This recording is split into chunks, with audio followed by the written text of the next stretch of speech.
नमस्ते दोस्तों, मेरे यूट्यूब चैनल पर आप सबका स्वागत है। मैं आज एक बहुत प्यारा सा नवरात्रि के पावन अवसर पर देवी गीत लेके आई हूँ प्लीज दोस्तों। यदि अच्छा लगे तो मेरे चैनल को लाइक करना, सब्सक्राइब करना, शेयर करना तथा कमेंट में लिखना कैसा लगा। कैली हम कौन कसूर हो, नजरिया से दूर कैलो मैया। कैली हम कौन कसूर हो, नजरिया से दूर कैलो मैया। दूर कैलो मैया हो, दूर कैलो मैया।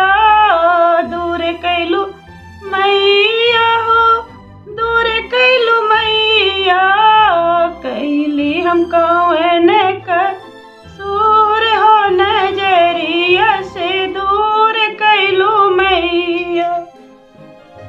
सिंदूरा दीवान को तू वादा जो कैलो, सिंदूरा दीवान को तू वादा जो कैलो।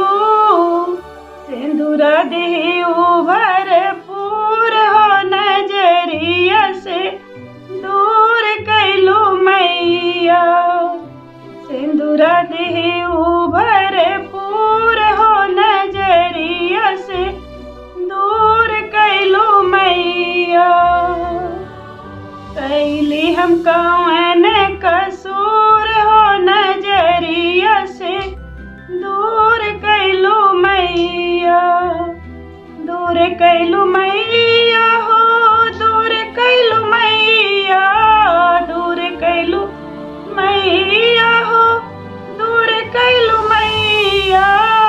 कैली हम कौन कसूर हो, नजरिया से दूर कैलो मैया। ललना दीवान को तू आदज कैलो, ललना दीवान को जो आदज कैलो। ललना देव भरपूर हो, नजरिया से दूर कैलो मैया। ललना देव भरपूर हो, नजरिया से दूर कैलो मैया। कैली हम कौन कसूर हो, नजरिया से दूर कैलो मैया। दूर कैलो मैया हो, दूर कैलो मैया। दूर कैलो मैया हो, दूर कैलो मैया। कैली हम कौन कसूर हो, नजरिया से दूर कैलो मैया। सजना दीवान को तू आदज कैलो, सजना दीवान के जो वादा तू कैलो।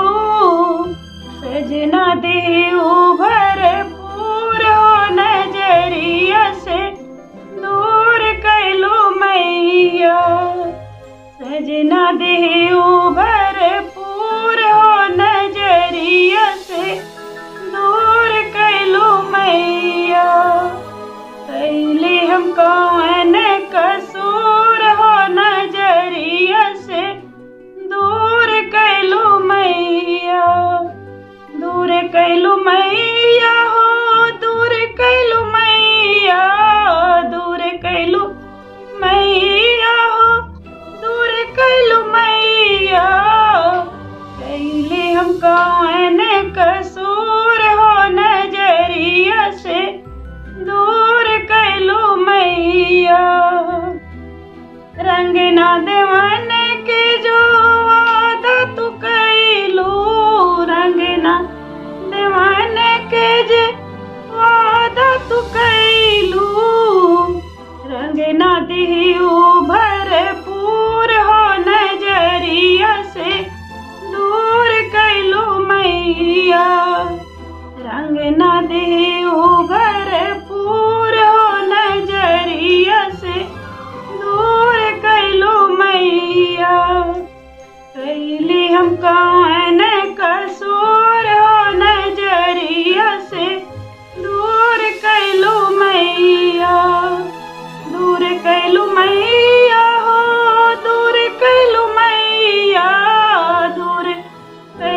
गई